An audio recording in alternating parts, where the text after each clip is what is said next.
Hello everyone, welcome to Samta Education Trust. This is Neelam, your mentor for English. And guys, आज हम देखने वाले हैं adverb.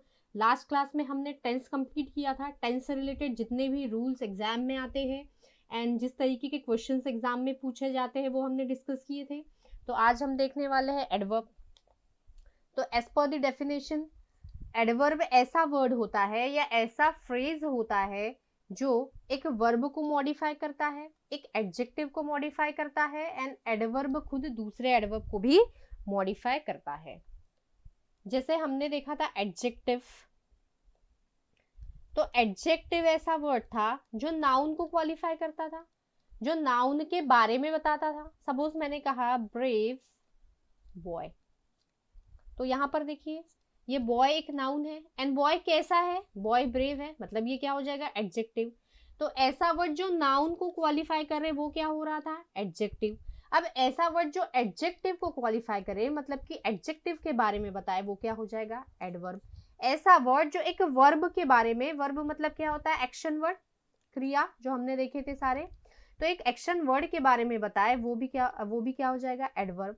एक ऐसा वर्ड जो एक एडवर्ब के बारे में भी बताए. ओके, अब ऐसा एडवर्ब ऐसा वर्ड होता है जो हमें किसी चीज के होने का तरीका या मैनर बताता है कि कोई चीज हो रही है वो किस मैनर में हो रही है, कोई चीज हो रही है वो किस टाइम पर हो रही है, कोई चीज हो रही है वो किस प्लेस पर हो रही है, या वो कितने फ्रिक्वेंसी से हो रही है वो, या फिर वो कितने डिग्री से हो रही है, ये बताता है हमें एडवर्ब. ओके, तो एडवर्ब ऐसा वर्ड होता है जो एक वर्ब के बारे में बताता है, एक एडजेक्टिव के बारे में बताता है एंड एडवर्ब के बारे में भी बताने वाला वर्ड खुद एडवर्ब ही होता है.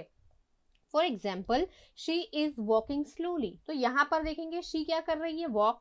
तो अगर वो वॉक कर रही है तो वॉक एक एक्शन वर्ड है और एक्शन वर्ड मतलब ये वर्ब हो गया. वॉक करने की एक्शन कैसी हो रही है, स्लोली. तो स्लोली यहाँ पर क्या हो जाएगा, एडवर्ब. ओके, देन नेक्स्ट देखिए, शी इज वेरी इंटेलिजेंट. तो ये जो शी है ये प्रोनाउन है, तो नाउन या प्रोनाउन के बारे में बताने वाला जो वर्ड होता है वो क्या होता है, एडजेक्टिव. तो ये शी के बारे में हमें क्या बता रहा है, ये इंटेलिजेंट. तो इंटेलिजेंट यहाँ पर क्या हो जाएगा, एक एडजेक्टिव. ओके, अब ये वेरी किसके बारे में बता रहा है, इस इंटेलिजेंट के बारे में. तो एडजेक्टिव के पहले यूज होने वाला जो वर्ड होगा वो क्या हो जाएगा यहाँ पर, एडवर्ब. क्योंकि ये जो वेरी है इस इंटेलिजेंट के बारे में ही बता रहा है कि वेरी क्या, इंटेलिजेंट, मतलब इंटेलिजेंट कितना है, वेरी. ओके, तो हमने यहाँ देखा कि एक एडजेक्टिव के बारे में बता रहा है ये वेरी, तो वेरी एक एडवर्ब हुआ. थर्ड में देखिए, she is walking very slowly. यहाँ वॉकिंग अगेन वर्ब है, एक्शन वर्ड है.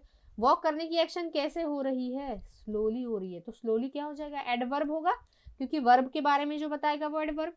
ये वेरी क्या बता रहा है, किसके बारे में, इस स्लोली के बारे में. तो एडवर्ब के बारे में भी जो वर्ड बताता है उसे भी हम क्या कहते हैं, एडवर्ब. ओके, तो हमने यहाँ देखा कि एडवर्ब ही इस एडवर्ब को क्वालिफाई कर रहा है. फर्स्ट एग्जाम्पल में हमने देखा कि कैसे एक वर्ब को एडवर्ब क्वालिफाई करता है. सेकंड में हमने देखा कि एक एडजेक्टिव को एडवर्ब कैसे क्वालिफाई करता है एंड थर्ड में देखा कि एडवर्ब ही एडवर्ब को कैसे क्वालिफाई करता है. I hope it is clear. Next देखते हैं टाइप्स. टाइप्स में फर्स्ट है एडवर्ब ऑफ टाइम. ओके, यहाँ पर देखेंगे yesterday, now, before, today, since, ago, ये जो सारे के सारे हैं ये एडवर्ब ऑफ टाइम है. एडवर्ब ऑफ टाइम यूज किस लिए किया जाता है, to answer the question when. कि अगर हमें पूछना है कि कोई एक्शन हो रही है, व्हेन मतलब कब हो रही है, तो हमें क्या कौन बताता है, एडवर्ब ऑफ टाइम. या व्हेन का क्वेश्चन पूछने पर जो हमें आंसर मिलता है वो आंसर ही होता है adverb of time. Okay, for example अगर मैंने कहा ही केम yesterday, he came yesterday. तो यहाँ पर ये जो आने की एक्शन है ये वर्ब हुआ, और आने की जो एक्शन है ये कब हुई, yesterday हुई. तो yesterday हमें टाइम बता रहा है ना, yesterday हुई, today हुई, before हुई, नेवर सॉरी बिफोर हुई, आफ्टर हुई, तो डेली हो रही है, एगो हुई, पहले हुई. तो ये सारे क्या होते हैं, एडवर्ब ऑफ टाइम. तो यहाँ आने की एक्शन कब हुई है, yesterday. तो yesterday यहाँ पर एडवर्ब ऑफ क्या है, टाइम है. देन नेक्स्ट देखते हैं एडवर्ब्स ऑफ फ्रीक्वेंसी. ये जो जितने भी often, always, once, as a name suggest, ये हमें किसी एक्शन के होने की फ्रीक्वेंसी बताता है कि कोई एक्शन हो रही है वो कितने फ्रीक्वेंटली हो रही है. जैसे कि ऑफन मतलब हमेशा हो रही है, सॉरी ऑफन मतलब, हाँ ऑफन मतलब बोल सकते हैं हमेशा. ऑलवेज मतलब भी हमेशा, वंस मतलब एक कभी कभी हो रही, मतलब एक बार हो रही है, वंस हो रही है, ट्वाइस हो रही है, नेवर मतलब कभी नहीं हो रही, अगेन मतलब बार बार हो रही है, सेल्डम मतलब बिल्कुल होता है ना के बराबर, इस वर्ड को हम नेगेटिव सेंस में यूज करते हैं, फ्रिक्वेंटली हो रही है, तो कोई एक्शन हो रही है वो कितने फ्रिक्वेंटली हो रही है, कितने नंबर ऑफ टाइम्स हो रही है, ये बताता है हमें एडवर्ब ऑफ फ्रीक्वेंसी। और उसे हम हाउ ऑफन का आंसर मतलब अगर हमें पता करना है कि किसी सेंटेंस में एडवर्ब ऑफ फ्रीक्वेंसी कौन सा है, तो हम हाउ ऑफन से सेंटेंस या क्वेश्चन पूछ सकते हैं। फॉर एग्जाम्पल, जैसे मैंने कहा, he is always late for class, he is always late for class, तो ये लेट यहाँ पर एडवर्ब है। लेट होने की एक्शन कैसी होती है उसकी, हमेशा होती है ना, तो ये ऑलवेज क्या हो जाएगा यहाँ पर, एडवर्ब ऑफ फ्रीक्वेंसी। जैसे मैंने कहा, आई सेल्डम गो देयर, मतलब वहां पर मेरी जो जाने की एक्शन है, गोइंग की एक्शन है, वो कैसी होती है, सेल्डम। सेल्डम मतलब क्या होगा यहाँ पर, ना के बराबर। Okay, I hope it is clear. Next देखते हैं adverb of place. Adverb of place क्या बताता है कि कोई एक्शन हो रही है, उस एक्शन के होने का वेन्यू क्या है, प्लेस क्या है, कहाँ पर हो रही है, हियर हो रही है, देयर हो रही है, अप हो रही है, डाउन हो रही है, एवरीवेयर हो रही है, आउट हो रही है, इनसाइड हो रही है, तो ये सारे कहलाते हैं adverb of place. Okay, for example मैंने कहा, प्लीज सिट हियर, तो यहाँ पर ये जो सिट करने की एक्शन है ये कहाँ पर हो रही है, हियर, तो हियर यहाँ पर क्या हो जाएगा, एडवर्ब ऑफ प्लेस। और हमें एडवर्ब ऑफ प्लेस का आंसर कैसे मिलता है, वेयर से क्वेश्चन करने पर।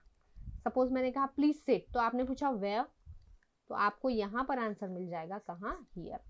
तो यहाँ पर देखिए, देयर, अप, डाउन, एवरीवेयर, ये सारे होते हैं adverb of place. Then next देखते हैं adverb of manner. Adverb of manner मतलब किसी एक्शन के होने का मैनर, किसी एक्शन के होने का तरीका हमें बताता है एडवर्ब ऑफ मैनर।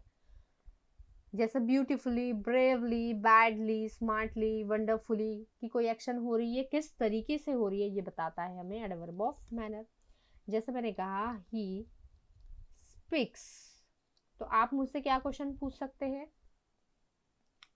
हाउ। अगर आपको पता करना है कि एडवर्ब ऑफ मैनर सेंटेंस में कौन सा है, आइडेंटिफाई करना है, तो आप क्या पूछोगे, ही स्पीक्स। ही स्पीक्स, अगर मैंने कहा ही स्पीक्स, आप पूछोगे मुझे हाउ, तो मैंने कहा स्लोली। तो इस एग्जाम्पल में देखिए, स्लोली क्या हो जाएगा, एडवर्ब ऑफ मैनर। अगर हम हाउ से क्वेश्चन पूछते हैं तो हमें एडवर्ब ऑफ मैनर का पता चल जाता है यहाँ पर।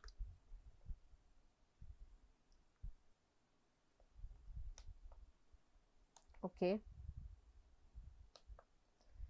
देन एक फिफ्थ टाइप होता है जो इंपॉर्टेंट है, वो है guys adverb of degree. Adverb of degree, ये जो एडवर्ब ऑफ डिग्री होता है, ये हमें बताता है डिग्री और extent to which something happens, कि किसी चीज के होने की डिग्री क्या है, या किसी चीज के होने का लेवल क्या है, कि कोई चीज हो रही है, कोई एक्शन हो रही है, वो कितने एक्सटेंट तक हो रही है, कितने डिग्री तक हो रही है, ये हमें बताता है adverb of degree. Adverb of degree में ये सारे वर्ड्स आते हैं, ये सारे, जैसे कि टू, वेरी, मच, इस तरीके से ये सारे वर्ड्स आएंगे एडवर्ब ऑफ डिग्री में। जैसे मैंने एग्जाम्पल लिया,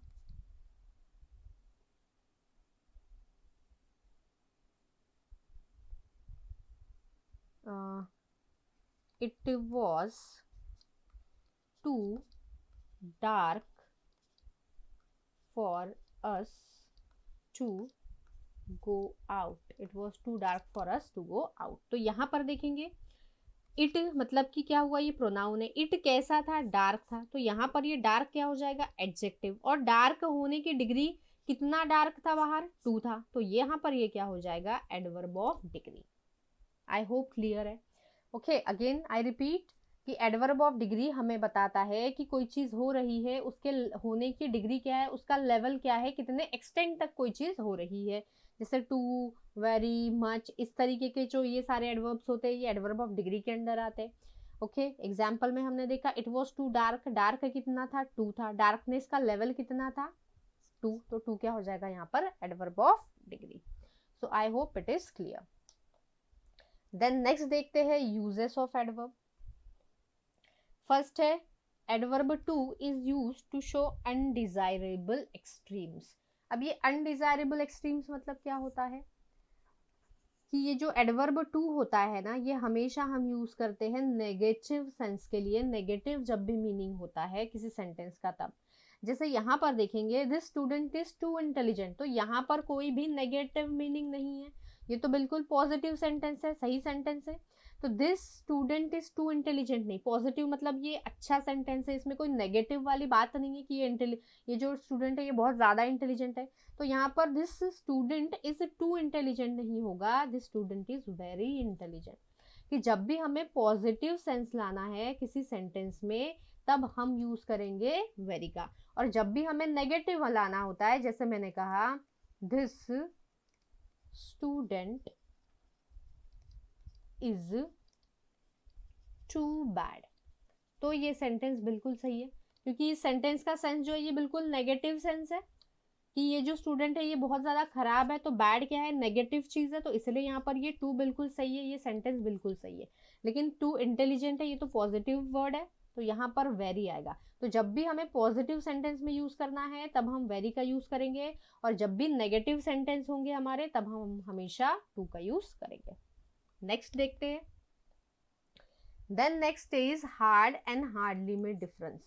ये जो दोनों होते हैं ये दोनों एडवर्ब की तरह भी यूज किए जाते हैं। ओके, एंड ये जो हार्ड होता है ये हार्ड एडजेक्टिव की तरह भी फंक्शन करता है। ओके, तो हार्ड एडजेक्टिव की तरह भी करता है एंड एडवर्ब की तरह भी करता है, एंड हार्डली तो एक एडवर्ब ही है। ओके, तो यहाँ क्या बोला जा रहा है कि ये जो हार्ड एंड हार्डली है, ऐसा लगता है कि हार्ड से आया तो हार्डली भी सेम, दोनों के मीनिंग सेम होनी चाहिए, लेकिन नहीं, ये दिखते सेम है लेकिन दोनों के जो मीनिंग होते हैं ये कंप्लीटली डिफरेंट होते हैं। ओके, हार्ड का मतलब होता है with a great deal of effort, जैसे आई वर्क हार्ड, मतलब मैं जो काम करती हूँ वो कैसे करती हूँ, बहुत ज्यादा मेहनत से, बहुत ज्यादा एफर्ट्स लगा कर करती हूँ। यहाँ पर देखिए वर्क क्या है, यहाँ पर अगेन ये वर्क वर्ब है, एंड हार्ड क्या हो जाएगा यहाँ पर, एडवर्ब। ठीक है, अब सेकंड है आई हार्डली वर्क, तो I hardly work, work again यहाँ पर क्या है, वर्ब है, एंड ये हार्डली अगेन एडवर्ब है, लेकिन इसका मीनिंग क्या होता है कि मैं बहुत कम काम करती हूँ, मतलब कि मैं बहुत रेयरली काम करती हूँ। ओके, हार्डली वर्क मतलब कभी कभी काम करती हूँ, इस तरीके से। आई हार्ड, ओके, तो फर्स्ट सेंटेंस में आई वर्क हार्ड का मतलब था कि मैं बहुत ज्यादा एफर्ट से, बहुत ज्यादा मेहनत से काम करती हूँ, एंड आई हार्डली वर्क का मतलब होता है कि मैं बहुत कम काम करती हूँ, बहुत रेयरली काम करती हूँ। आई होप क्लियर है कि हार्ड का मतलब हो जाएगा with a great deal of, and hardly का जो मीनिंग होता है ये होता है रेयरली, मतलब हिंदी में बोला जाए तो कभी कभी, कभी कभी, या बोल सकते हैं बिल्कुल मुश्किल से, मतलब बहुत कम। ओके, इस तरीके से। देन नेक्स्ट देखते हैं very. Very is use with positive degree. अब हम देखने वाले हैं कि वेरी का यूज कहाँ पर होता है एंड मच का यूज कहाँ पर होता है। तो वेरी का यूज हमेशा पॉजिटिव डिग्री। अब पॉजिटिव डिग्री मतलब ये नहीं समझना है कि जो पॉजिटिव वर्ड्स होते हैं, पॉजिटिव डिग्री मतलब यहाँ बात की जा रही है गाइस एडजेक्टिव की। एडजेक्टिव की 3 डिग्रीज होती है, पॉजिटिव, कंपैरेटिव, सुपरलेटिव। जैसे कि यहाँ पर दिया गया है इंटेलिजेंट, तो इंटेलिजेंट की ये एक पॉजिटिव डिग्री है, इसका कंपैरेटिव क्या हो जाएगा, मोर इंटेलिजेंट, एंड इसका सुपरलेटिव क्या हो जाएगा, most intelligent.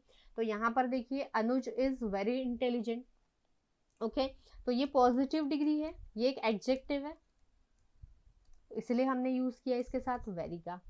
Then second rule क्या कहता है कि जब वेरी का यूज हम करेंगे किसी सुपरलेटिव डिग्री के साथ, सुपरलेटिव डिग्री जैसे इंटेलिजेंट की सुपरलेटिव डिग्री क्या हो जाएगी, मोस्ट इंटेलिजेंट। तो जब वेरी का यूज हम करेंगे सुपरलेटिव डिग्री के साथ तो ये कहा जाता है कि पहले हमें यूज करना है द, फिर हम यूज करेंगे वेरी, एंड फिर आएगा सुपरलेटिव डिग्री का एडजेक्टिव। जैसे यहाँ देखिए, Ravi is the very best man in the society. Okay, तो यहाँ पर द फर्स्ट आएगा, फिर वेरी, एंड फिर सुपरलेटिव डिग्री आएगा। क्योंकि जब हम अभी मच का यूज देखेंगे ना, तो मच में ये पोजीशन चेंज हो जाती है। मच आता है तो ये बाद में आएगा द, एंड ये सुपरलेटिव डिग्री के पहले द आएगा ना, ये यहाँ पर हो जाएगा। ओके, तो मच में इसका यूज डिफरेंट होता है, इसलिए यहाँ पर ध्यान देना है। अब इसका मीनिंग क्या होता है? Rajiv is the very best man in the society, मतलब कि सोसाइटी में बहुत सारे लोग हैं जो अच्छे हैं, उनमें से राजीव एक है। ओके, कि 10 लोग हैं हमारी सोसाइटी में जो अच्छे हैं, तो उन अच्छे लोगों में से राजीव भी एक है, इस तरीके से। अब देखते हैं मच। जैसे कि अभी हमने लास्ट स्लाइड में देखा, वेरी का यूज पॉजिटिव डिग्री के साथ किया जाता है, मतलब कि जो एडजेक्टिव होता है नॉर्मल उसके साथ। लेकिन यहाँ बोला जा रहा है मच हमेशा यूज किसके साथ होगा? Comparative degree. यहाँ भी कंपैरेटिव डिग्री मतलब एडजेक्टिव की।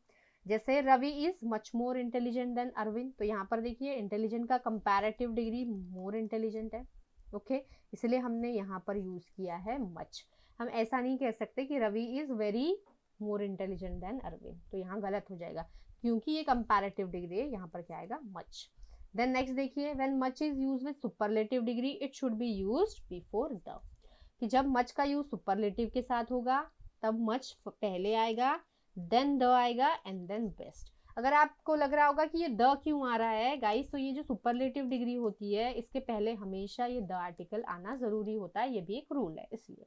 तो यहाँ पर मच द बेस्ट, तो वेरी द बेस्ट या मच द बेस्ट, दोनों का जो मीनिंग होता है वो बिल्कुल सेम होता है। जैसे लास्ट स्लाइड में द वेरी बेस्ट या much the best, meaning almost same होता है। इसका भी मतलब यही होता है कि सोसाइटी में 10 लोग अच्छे हैं, तो उसमें उनमें से राम भी एक है। ओके, अच्छे में से अच्छा, इसे हम कहते हैं मच द बेस्ट या the very best.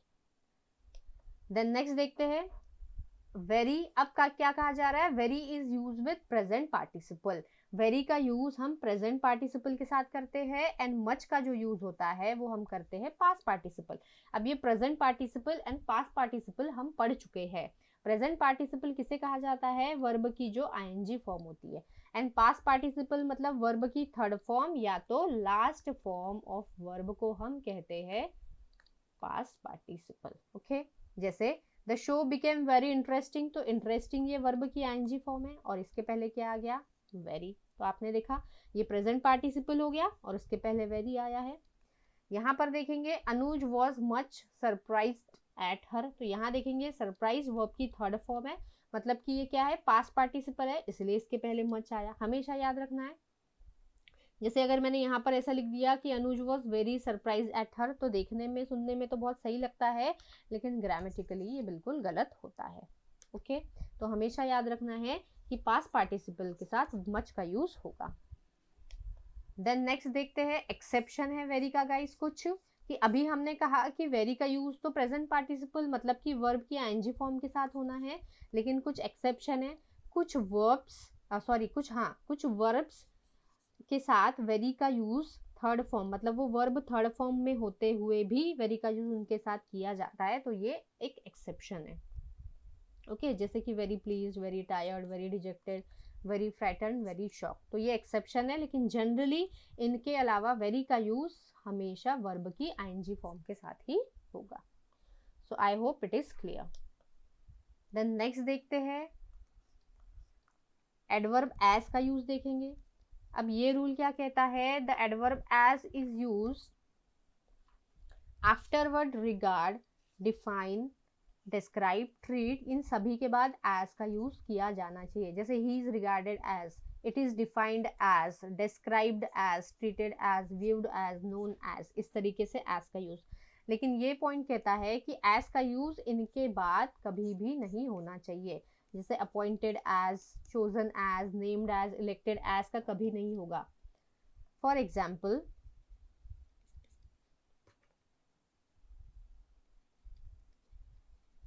I regard him my brother.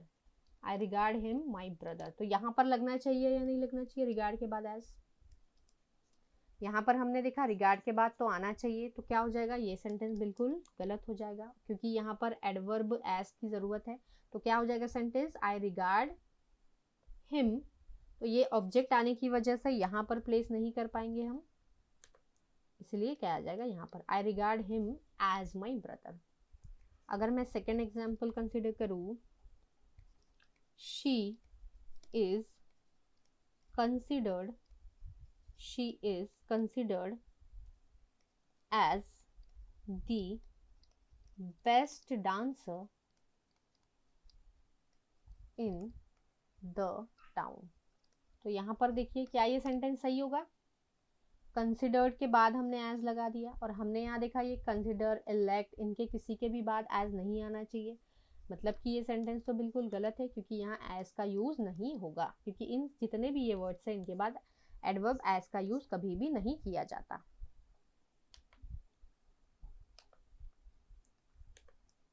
एक और एग्जाम्पल से समझते, he was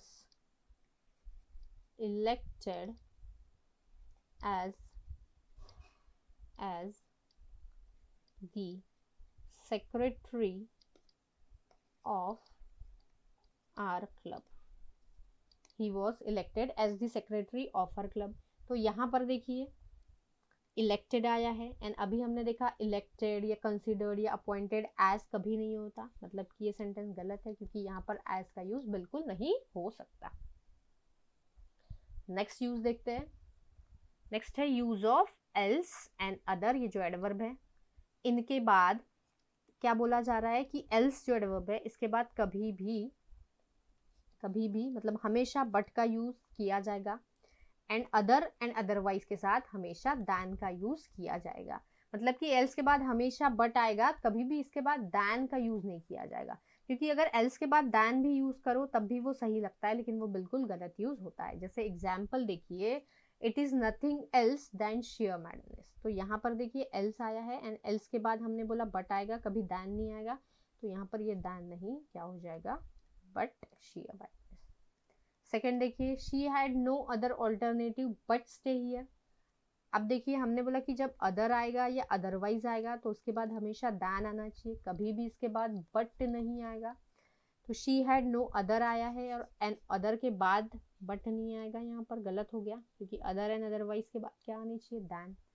next, she has no one else to look after her except me. देखिए यहाँ क्या एरर हो सकता है, क्या ये सेंटेंस सही है,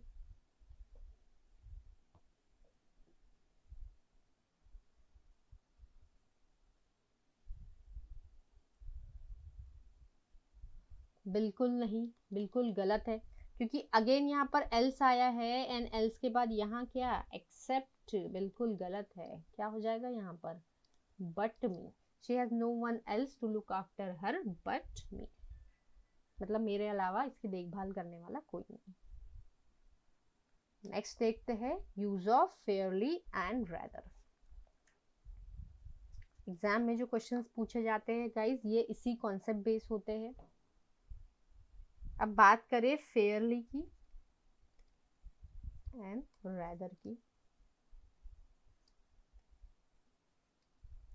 तो फेयरली जो होता है ये हम यूज करते हैं पॉजिटिव या प्लेजेंट आइडिया को एक्सप्रेस करने के लिए। कोई पॉजिटिव या प्लेजेंट आइडिया हो, प्लेजेंट मतलब क्या होगा, ये भी कह सकते हैं कि फेयरली हम यूज करते हैं किसी फेवरेबल कंडीशन को एक्सप्रेस करने के लिए, ऐसी कंडीशन जो हमारे फेवर में हो। फेवरेबल कंडीशन मतलब क्या होगा, अगर कोई कंडीशन फेवरेबल है हमारे फेवर में तो हमें अच्छा लगता है, प्लेजेंट सेंस आता है, अच्छा सेंस। तो जब हमें अच्छा सेंस आ रहा होता है तब हम यूज करते हैं फेयरली का, एंड रेदर का यूज हम करते हैं नेगेटिव सेंस में, या हम कह सकते हैं अनप्लेजेंट सेंस जब आता है, जब कोई चीज़ अच्छी नहीं लगती या कोई अनप्लेजेंट आइडिया कन्वे करना होता है तब हम यूज़ करते हैं रैदर का। अनप्लेजेंट मतलब क्या हो जाएगा, अनफेवरेबल, कोई ऐसी कंडीशन, कोई ऐसा आइडिया जो अनफेवरेबल हो, हमारे फेवर में नहीं हो, तब हम यूज़ करते हैं रैदर का। जैसे फेयरली का अगर एग्जाम्पल ले तो जैसे मैंने कहा the T is fairly hot. Fairlie hot मतलब कि सपोज जो पी रहा है, सपोज जो स्पीकर है जो बात कर रहा है कि the T is fairly hot, तो जितनी हॉट उसे चाहिए उतनी अगर हॉट है टी तो उसे प्लेजेंट सेंस आएगा, पॉजिटिव सेंस आएगा, फेवरेबल है, फेवरेबल आइडिया है, क्योंकि उसके सेंस उसके फेवर में है ये चीज़ कि जितनी उसे हॉट चाहिए थी टी उतनी हॉट है, इसलिए उसने कहा the T is fairly hot. लेकिन वही मैं अगर रैदर से एग्जाम्पल लूँ तो अगर the T is rather cold, the T is rather cold, मतलब कि होना था हॉट लेकिन है बिल्कुल ठंडी, तो यहाँ पर सेंस कैसा आ रहा है, नेगेटिव सेंस आ रहा है कि होनी थी हॉट लेकिन है तो ठंडी, तो कैसा सेंस आएगा, अनप्लेजेंट सेंस आएगा, अनफेवरेबल कंडीशन है, तब हम यूज करेंगे रैदर का। और एक एग्जांपल देखते हैं, your story is fairly interesting, कोई स्टोरी बता रहा है और हम सुन रहे हैं और बहुत इंटरेस्टिंग, बहुत मज़ा आ रहा है, तो हमारे फेवर में है, प्लेजेंट सेंस आ रहा है, तो हम कहेंगे फेयरली इंटरेस्टिंग। लेकिन वही अगर वही स्टोरी बहुत ज़्यादा बोरिंग है तो उसको क्या कहेंगे हम, your story is rather boring.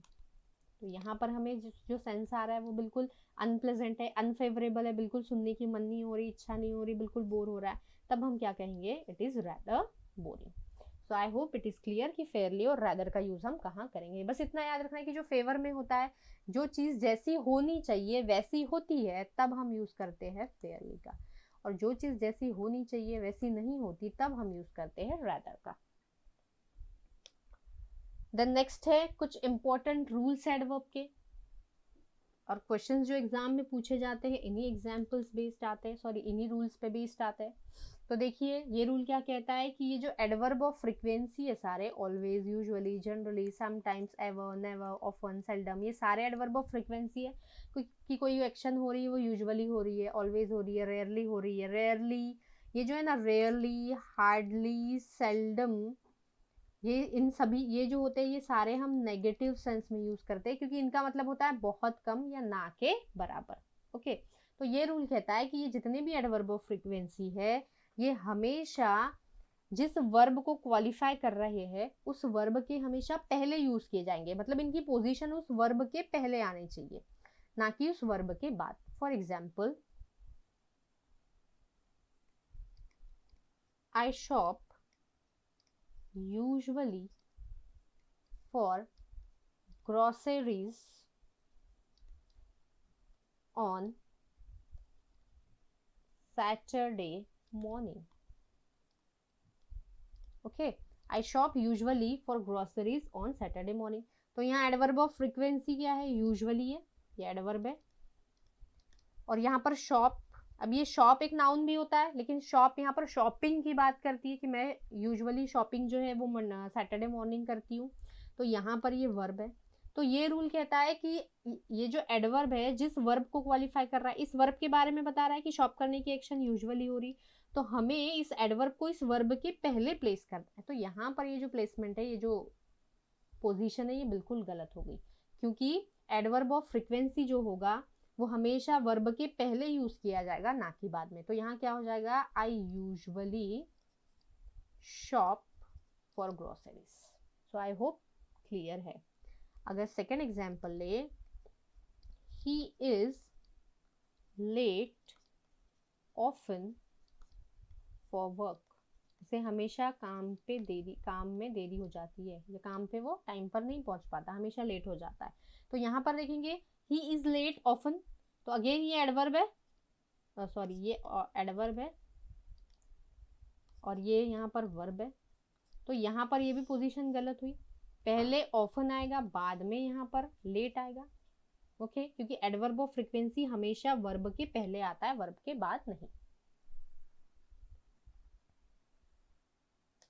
Next rule देखते हैं।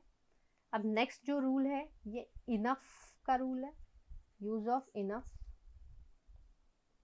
अब ये रूल क्या कहता है कि जब इनफ को यूज करेंगे हम एडजेक्टिव के साथ, मतलब इनफ जब एडजेक्टिव को मॉडिफाई करेगा तो हम उसको एडजेक्टिव के बाद लिखेंगे। ओके, मतलब कि सपोज इनफ एंड एडजेक्टिव दोनों साथ में आएंगे तो पहले जो पोजीशन होगी, मतलब हमें फर्स्ट एडजेक्टिव को लिखना है एंड बाद में इनफ लिखना होता है। एंड जब इनफ क्या बोला जा रहा है, नाउन के साथ आएगा तो वो नाउन के पहले लिखा जाएगा। मतलब कि फर्स्ट हमें इनफ को लिखना होगा सेंटेंस में एंड देन हम लिखेंगे नाउन। ओके तो यहाँ पर देखिए अगर इनफ नाउन के साथ आ रहा है तो नाउन के साथ आ रहा है मतलब काम कैसे कर रहा है, एडजेक्टिव का ना, क्योंकि नाउन के पहले जो भी वर्ड होता है वो काम कैसे करता है, एडजेक्टिव की तरह। फिर से रिपीट करती हूँ कि जब भी इनफ किसी एडजेक्टिव के साथ आएगा तो फर्स्ट हम एडजेक्टिव को लिखेंगे फिर इनफ लिखेंगे, लेकिन वही इनफ नाउन के साथ आएगा तो पहले आपको लिखना होगा इनफ को एंड बाद में हम लिखेंगे नाउन को। जैसे कि she is enough wise to allow her son to go। एक एग्जाम्पल है। तो यहाँ देखेंगे इनफ आया है एंड इनफ वाइस आया है। वाइस कौन है, शी है। एंड नाउन या प्रोनाउन के बारे में जो वर्ड बताता है उसे हम एडजेक्टिव कहते हैं। तो हमने देखा कि इनफ एडजेक्टिव के साथ आया, लेकिन ये रूल क्या कहता है कि जब इनफ किसी एडजेक्टिव के साथ आएगा तो पहले हमें एडजेक्टिव को लिखना है फिर इनफ। तो मतलब यहाँ क्या हो जाएगा, she is wise enough. First adjective लिखेंगे एंड देन इनफ। अब यहाँ देखते हैं जब नाउन के साथ आता है, he has money enough to spend। तो यहाँ देखेंगे इनफ आया है एंड इनफ मनी, और मनी मतलब पैसा, मतलब कि ये क्या है यहाँ पर नाउन है। तो ये पोजीशन बिल्कुल गलत हो गई। पहले इनफ आएगा बाद में नाउन आएगा, तो पहले क्या हो जाएगा इनफ एंड देन क्या आएगा यहाँ पर money, enough money, he has enough money. So I hope सारी चीजें क्लियर हो रही है।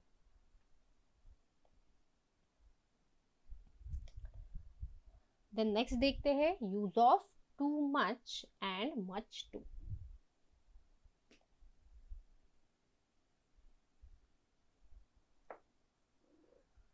ये जो टू मच होता है एंड मच टू दोनों एडवर्ब की तरह यूज किया जाता है। दोनों का जो मीनिंग होता है, दोनों का मीनिंग होता है बहुत ज्यादा। टू मच या मच टू का मतलब होता है बहुत ज्यादा, मतलब कि इतना ज्यादा कि हम जिसे काउंट नहीं कर सकते। तो ये रूल क्या कहता है कि टू मच, जब टू मच नाउन के साथ यूज होगा और वो जो नाउन होगा वो कैसा नाउन होगा, uncountable noun. Okay and much too जो होगा ये एडजेक्टिव के साथ यूज होगा। एंड ये जो एडजेक्टिव होगा ये एडजेक्टिव हमेशा कैसा होगा, पॉजिटिव डिग्री वाला। पॉजिटिव डिग्री मतलब एडजेक्टिव का जो नॉर्मल फॉर्म होता है ना, गुड, इंटेलिजेंट, वाइज, क्लेवर, इस तरीके से। फिर से रिपीट कर रही हूँ, टू मच जो होगा ये हमेशा नाउन के साथ यूज किया जाता है। एंड इस मच वर्ड से हमें पता चल रहा है कि ये नाउन कैसा होना चाहिए, अनकाउंटेबल नाउन, क्योंकि यहाँ पर मच है और मच का यूज हम अनकाउंटेबल नाउन के लिए ही करते हैं। और मच टू का यूज किया जाता है एडजेक्टिव के साथ, और वो जो एडजेक्टिव होगा वो हमेशा कैसा होगा, पॉजिटिव डिग्री का। एग्जाम्पल देखते हैं। It is too much food, ये बहुत ज्यादा फूड है। टू मच दिखा, टू मच के बाद फूड है। फूड क्या है, नाउन, और कैसा नाउन है ये, अनकाउंटेबल। फूड को आप 1 2 3 करके काउंट नहीं कर सकते। अगर मैंने यूज किया this it is much too food तो ये बिल्कुल गलत हो जाएगा, क्योंकि नाउन के साथ हमेशा टू मच, क्योंकि टू मच और मच टू दोनों का मीनिंग बिल्कुल सेम है लेकिन यूजेस अलग है। कि टू मच का नाउन यूज के साथ, टू मच का यूज नाउन के साथ एंड मच टू का यूज एडजेक्टिव के साथ। Second example, there has been too much rain. There has been too much rain, तो यहाँ पर देखिए टू मच आया है एंड टू मच के साथ रेन आया है, मतलब कि बारिश, जो कि एक नाउन है, और ये कैसा नाउन है, अनकाउंटेबल। देन मच टू हमेशा एडजेक्टिव के साथ, जैसे कि he is too much strong. सही है ये, बिल्कुल सही नहीं है। सुनने में तो बिल्कुल सही लग रहा है he is too much strong, लेकिन गलत है। ये स्ट्रॉन्ग क्या होता है, एक एडजेक्टिव होता है, और जिसके पहले क्या आना चाहिए, much too. He is much too strong, क्योंकि हमने कहा एडजेक्टिव के साथ हमेशा क्या आएगा, मच टू, ना कि टू मच। और एडजेक्टिव ये देखा हमने पॉजिटिव डिग्री का, इसका कंपैरेटिव डिग्री क्या हो जाएगा, स्ट्रॉन्गर। सुपरलेटिव क्या होगा, स्ट्रॉन्गेस्ट। तो टू मच के मच टू के साथ हमेशा पॉजिटिव डिग्री का एडजेक्टिव। सेकेंड एग्जाम्पल देखेंगे, this car is much too expensive. तो यहाँ पर देखेंगे मच टू आया है एंड एक्सपेंसिव क्या है, एक एडजेक्टिव है, और ये एडजेक्टिव अगेन कैसा है, पॉजिटिव डिग्री का। सो आई होप क्लियर है कि टू मच का यूज नाउन के साथ एंड मच टू का यूज एडजेक्टिव। नेक्स्ट रूल देखते हैं गाइस, इंपॉर्टेंट रूल है, इस पर काफी बार क्वेश्चन आते हैं, देखे गए हैं। ये रूल कहता है if the sentence is beginning with never, no sooner, मतलब किसी सेंटेंस की शुरुआत ही इन किसी एडवर्ब से होगी। ओके किसी सेंटेंस की शुरुआत ही, जैसे यहाँ देखिए नो सूनर से हुई है, हार्डली से हुई है, तब क्या होगा, द वर्ब, ये जो वर्ब यूज किया जाता है वो वर्ब हमेशा कैसा यूज होगा, इन्वर्जन फॉर्म में यूज होगा। इन्वर्जन फॉर्म मतलब होता है, इन्वर्जन फॉर्म मतलब होता है गाइस कि पहले आता है हेल्पिंग वर्ब, फिर आता है सब्जेक्ट एंड फिर आएगा मेन वर्ब, इसे हम कहते हैं इन्वर्जन फॉर्म। ओके ये जो इन्वर्जन फॉर्म होता है ये इंटरोगेटिव सेंटेंसेस में भी यूज होता है। इंटरोगेटिव सेंटेंसेस मतलब क्या होता है, क्वेश्चन पूछने के लिए जो सेंटेंस। तो ये रूल कहता है कि जब भी किसी एडवर्ब से किसी सेंटेंस की शुरुआत होती है या इन किसी एडवर्ब से, तब हमेशा इन्वर्जन फॉर्म, मतलब कि पहले हेल्पिंग वर्ब आना चाहिए, फिर सब्जेक्ट एंड फिर मेन वर्ब। देखिए जैसे कि no sooner had they enter the theatre then the movie started, तो नो सूनर से हुआ है, हैड आया यहाँ पर जो कि एक हेल्पिंग वर्ब है, हैज, हैव, इज, हमारे सारे हेल्पिंग वर्ब। दे, शी, ही, ये सब क्या होते हैं, सब्जेक्ट होते हैं जिसके बारे में हम बात कर रहे हैं। एंड एंटर करना मतलब कि ये मेन वर्ब है, मेन वर्ब मतलब होता क्या है, हमारा एक्शन वर्ड। तो यहाँ पर आपने देखा कि हमने इन्वर्जन फॉर्म का यूज किया। सपोज एग्जाम में ऐसा भी आ जाता, no sooner they had entered, no sooner they had entered the theatre then the movie started, फिर भी ये सही लगता, लेकिन ये यूज बिल्कुल गलत है। पहले कभी भी सब्जेक्ट नहीं आएगा, हमेशा क्या आएगा, पहले हेल्पिंग वर्ब आएगा then subject then main verb, इसे हम कहते हैं इन्वर्जन फॉर्म। क्योंकि नॉर्मल जो फॉर्म होता है ना सेंटेंस का, नॉर्मल जो फॉर्म होता है वो होता है subject plus helping verb plus main verb, ऐसा होता है नॉर्मल जो हमारे सेंटेंसेस जो होते हैं। जैसे for example she is writing, तो ये नॉर्मल सेंटेंस है असर्टिव, तो she is helping verb and writing main verb, तो सारे नॉर्मल सेंटेंसेस का फॉर्म ये होता है असर्टिव सेंटेंसेस का। लेकिन इन्वर्जन मतलब उल्टा फॉर्म, तो इसका मतलब होता है पहले हेल्पिंग वर्ब फिर सब्जेक्ट एंड फिर मेन वर्ब। जैसे यहाँ भी आप देख पा रहे हैं, यहाँ पर एडवर्ब आया है, हार्डली से शुरू हुआ है सेंटेंस, ये डज एक हेल्पिंग वर्ब है, ये एक सब्जेक्ट है एंड गो एक main verb.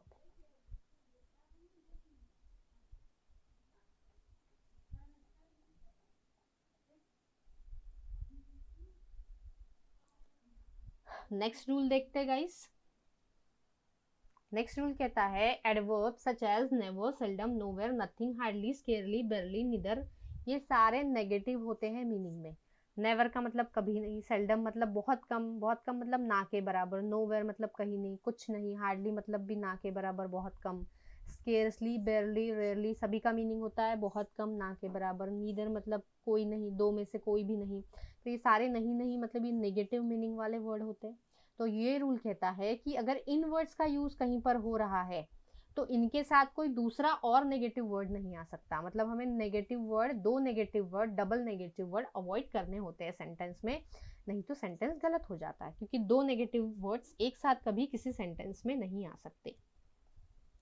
For example I rarely went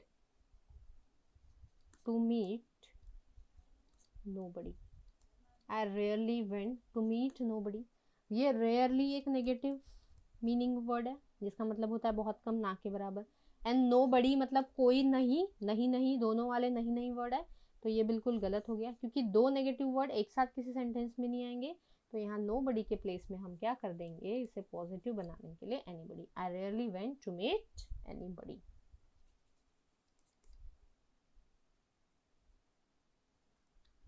then next देखिए, दे डू नॉट सेल्डम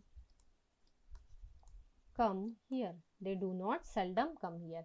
तो यहाँ पर देखेंगे सेल्डम मतलब भी ना के बराबर, एंड डू नॉट भी एक नेगेटिव वर्ड है, यहाँ पर ये नॉट मतलब भी नहीं, तो ये दो वर्ड एक साथ नहीं आएंगे, तो इसकी ज़रूरत ही नहीं है।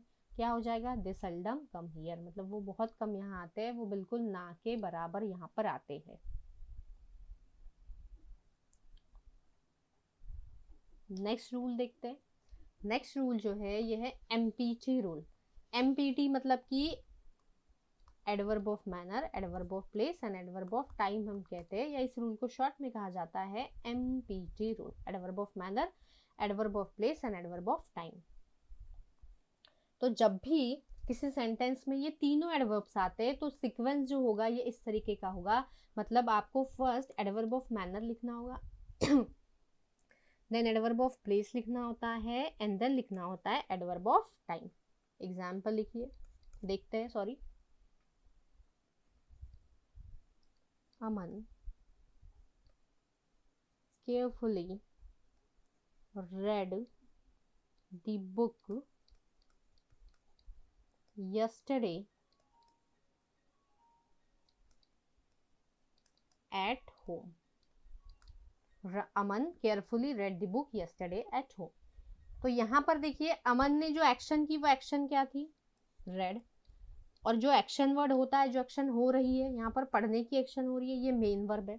अब ये रीड करने की एक्शन का मैनर क्या है, कि रीडिंग जो हो रही है वो उसका मैनर किस तरीके से हो रही है, केयरफुली, तो केयरफुली एडवर्ब ऑफ मैनर है।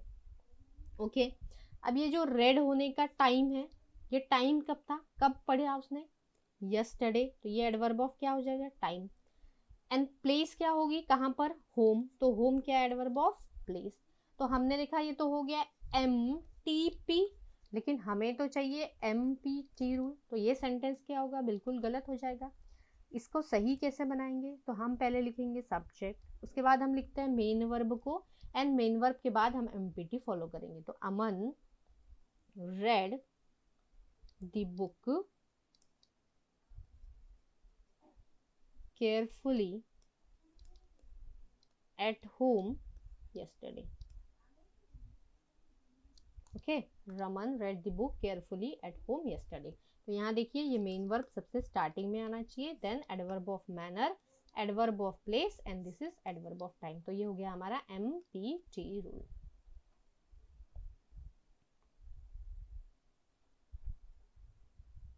देन नेक्स्ट रूल देखते हैं।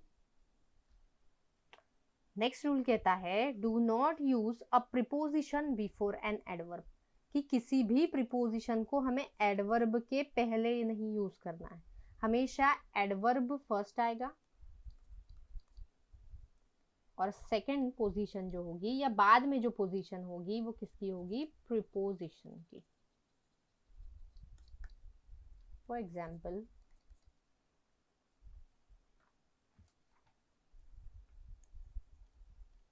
the soldiers dropped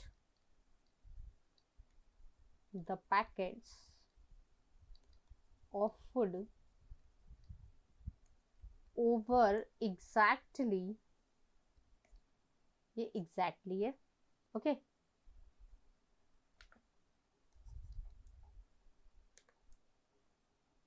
exactly the boats। Okay, तो यहाँ देखेंगे कि ये ड्रॉप करने की एक्शन कैसे हुई, एग्जैक्टली, तो एग्जैक्टली यहाँ पर एडवर्ब हुआ, और कहाँ पर ड्रॉप किया, ओवर बोट के, तो ओवर एक प्रीपोजिशन है, प्रीपोजिशन हम कुछ आने वाले अपकमिंग हमारे सेशंस में देखने वाले, ऐसे वर्ड जो किसी चीज की पोजीशन बताते, ओवर, अबाव, इन, इनसाइड, डिसाइड, इस तरीके के। तो यहाँ देखा कि पहले प्रीपोजिशन आ गया एंड फिर एडवर्ब, तो ये सेंटेंस क्या हुआ, बिल्कुल गलत, क्योंकि ये रूल कहता है कि do not use preposition before an adverb, मतलब एडवर्ब के पहले नहीं, एडवर्ब के हमेशा बाद यूज करना है। तो आपने देखा गाइस कि जितने हमने रूल्स देखे हैं, मैक्सिमम रूल्स में हमें यहाँ पोजीशन याद रखनी है, ओके, एडवर्ब्स की एंड बाकी रिलेटेड एडजेक्टिव्स एंड जितने भी वर्ड्स उससे रिलेटेड है। आई होप सारी चीज़ें क्लियर है। Thank you very much.